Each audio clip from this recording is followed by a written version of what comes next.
J'étais au collège et c'était le moment de ma vie qui était assez compliqué. J'étais arrivée à la conclusion évidente à l'époque que c'était mieux pour moi d'arrêter tout ça. J'étais en campagne, sur une route, et j'ai vu une voiture qui arrivait en face de moi, mais j'ai vu une genre de silhouette blanche qui a dit non, c'est pas comme ça, c'est pas maintenant. Et un coup, j'étais plus au milieu de la route, je me suis retrouvée sur le bas-côté. Existe-t-il une théorie scientifique crédible permettant d'expliquer l'ensemble des phénomènes paranormaux ? Partons des bases. 1. Les mathématiques sont le langage de la nature. Tout objet, tout phénomène possède des propriétés qui peuvent se traduire sous forme mathématique. Tout peut être mis en équation. 2. Une fois calculé, tout phénomène peut être reproduit, simulé, aussi complexe soit-il. 3.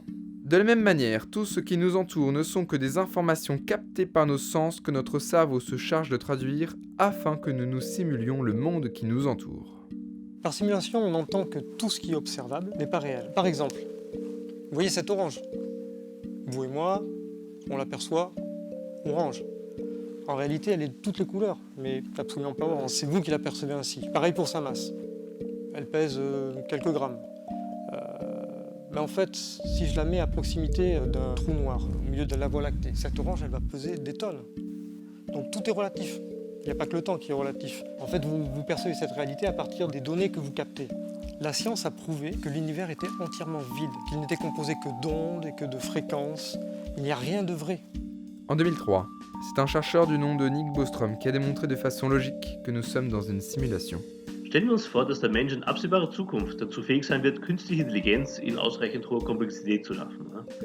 Der Mensch könnte dann solche Kreaturen mit entsprechend technologischer Reife dazu nutzen, um zum Beispiel Experimente durchzuführen. Experimente, die man mit Normalmenschen nicht vornehmen würde. Solche digitalen Simulationen haben wir auch heute schon vorliegen im Bereich der Wettervorhersage, der Börsenentwicklung, der Videospiele. Mit der Zeit wären diese verwendeten künstlichen Versuchspersonen sogar dazu imstande, selbst neue Versuchspersonen zu kreieren. Und wenn man sich diese Entwicklung dann so logisch weiterdenkt, dann führt das letztlich dazu, dass es eine wesentlich höhere Anzahl künstlicher Intelligenzen gibt als reelle Intelligenzen auf dieser Welt.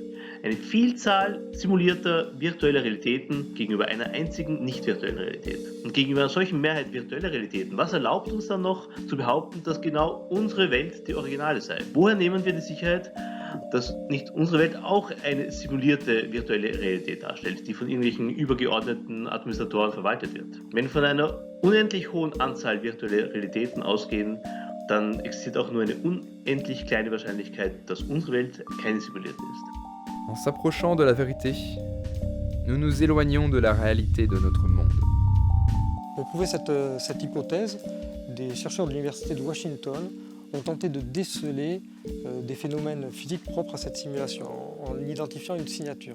Donc, grossièrement, parce que c'est un petit peu compliqué, ils ont simulé informatiquement une particule à petite échelle. Ils l'ont comparée à une même particule. Attention, c'est une particule bien réelle cette fois-ci puisqu'elle provient du fin fond de l'univers. Quand ils les ont comparées, ils se sont aperçus qu'elles avaient une signature identique. Donc on peut en conclure qu'effectivement l'univers se comporte exactement comme une simulation informatique. D'ailleurs, ça a été admis par le comité scientifique et ils ont reçu un prix Nobel en 1979, donc ça date quand même pas d'hier.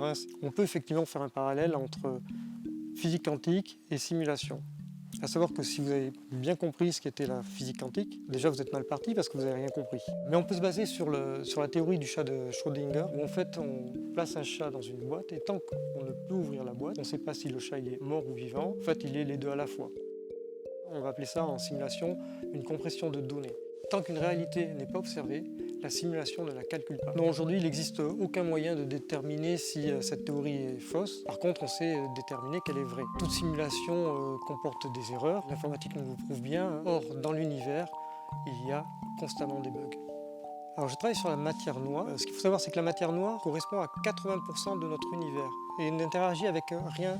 Elle a été inventée au départ pour expliquer le mouvement des galaxies. Or, moi, ça fait plus de 20 ans que je travaille dessus. On s'est rendu compte que cette matière noire, c'était en fait toute la partie non lisible des bugs et des erreurs de l'univers qui étaient stockées à cet endroit-là. Donc, les 20% restants restent stables et qu'il n'y ait pas d'autres bugs qui surgissent. Alors je travaille en étroite collaboration avec un groupe de scientifiques, de philosophes et de chercheurs qui sont eux-mêmes à la recherche de phénomènes paranormaux qui correspondraient à des bugs. Tous ne sont pas vrais ni identifiables et malheureusement ils sont effacés de nos mémoires. Mais on s'est aperçu que lorsque le bug ou l'erreur est isolée dans la matière, à ce moment-là il y a une modification du code, ce qui fait que les lois de la physique sont légèrement modifiées un court instant. Et à ce moment-là, on a pu identifier pas mal de bugs. Et en 20 ans de recherche, nous avons pu mettre en évidence plus de bugs qu'il n'y a d'autres d'étoiles observables. Alors même si on a identifié un grand nombre de bugs, aujourd'hui la nature même des bugs, on ne sait pas l'identifier. Ce qu'on a démontré aujourd'hui, c'est que chaque couche de réalité simulée comporte de plus en plus de bugs. Donc là, le plus grand mystère reste à élucider, à savoir quels sont ces bugs. Mais aujourd'hui, la science a ses limites. C'est-à-dire qu'aujourd'hui, on est trop logique pour arriver à ça. Alors c'est pas parce que la science a ses limites que nous, on ne continue pas à chercher.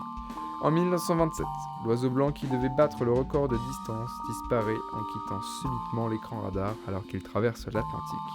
Comme beaucoup d'autres avions et bateaux, ces disparitions seraient des erreurs d'ordre naturel. Les poltergeists ou fantômes seraient quant à eux des morceaux erronés d'êtres jadis existants bloqués dans cette zone de quarantaine.